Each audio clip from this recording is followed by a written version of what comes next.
page. The year is 2009.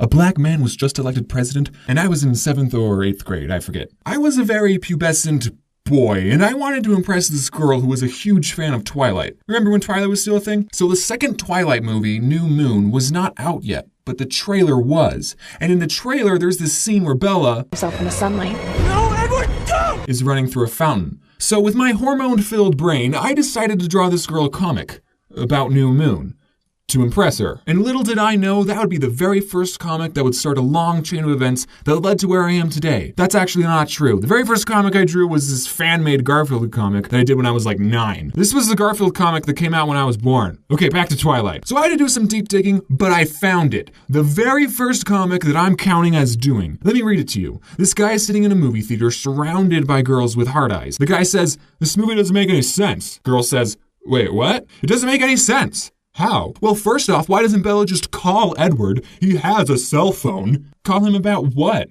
Are you even watching the movie? Well, I'm watching Robert Pattinson's Shirtless, which I have been informed our Pats is not the person people were watching shirtless. It was actually this fellow. So then the girl says, "Look, there he goes."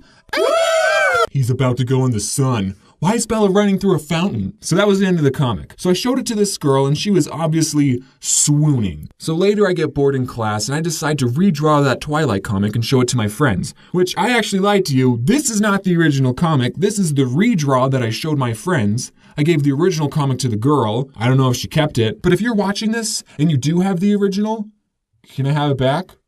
You know who you are. So I get bored in class again, can you believe it? And I start doodling on my page and I think, wouldn't it be funny if I drew like more comics? Like what if I just made that my thing? So for the next 2.5 years, I start drawing 6 comics on one blank sheet of paper, 3 on each side. They were just little stick figures and I kept every single page of them. And doing that really taught me a lot about the basics of making a comic. But a lot of them weren't that funny, so I guess I didn't learn that much. Anyway, when I was around 15 years old, I wanted to put my comics on the internet. This is when I started talking to a lot of art kids in my school, and I met this one girl named Tiffany, and she drew on a tablet. So okay, cool, I wanted to do that. I asked my parents for a tablet on my 16th birthday, and that's when I started putting my comics on a little website called Tumblr. Let's look at my Facebook profile picture.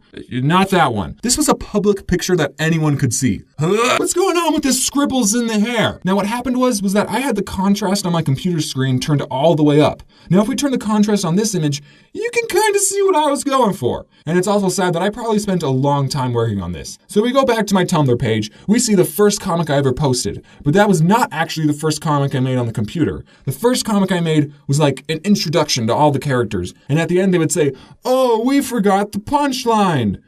Yeah, so funny. But even back then, I realized that this first comic I made was going to be super important. A lot of times when I'm looking at other people's comics, I like to click first, to see how much they've improved. So I knew the importance of a first comic. It was going to be the one that everyone looks at. So I scrapped the introductory one, and me and my friend TJ were the only people to ever see it. And it's probably long gone. So I wanted my first comic to be good and funny. So I crapped out this one. Here's a little tip for anyone starting a comic. Make sure it's readable. Okay, so Tumblr automatically resizes your picture into like this rectangle shape, which is why a lot of cartoonists on Tumblr post their comics vertically. I wish I could say, "Oh, I was like 12 when I made this, guys." But nope, I was 16.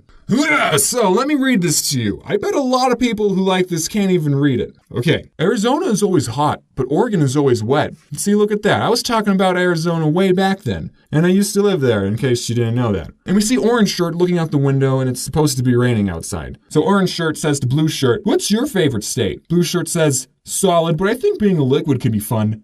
Never mind. Actually, now that I think about it, being a gas can have its perks. But as embarrassing as this picture was, look at the description I wrote. "Hey everyone, I'm creating a webcomic." Boo! It's about a modern family with 3 sons. You see, with my stick figure comics I did on paper, I actually had characters with personalities, and I wanted to put them into the odd ones out. There's Justin in the orange shirt, who's about 14 years old. Boo! Jake in the blue shirt, he's 11. He sucks! And the oldest is Kevin. He's not in this strip, but he'll appear in the next.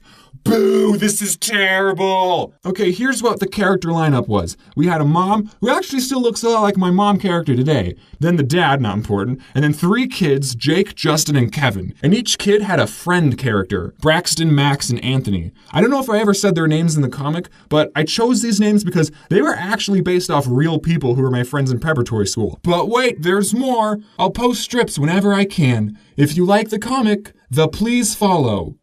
Please follow.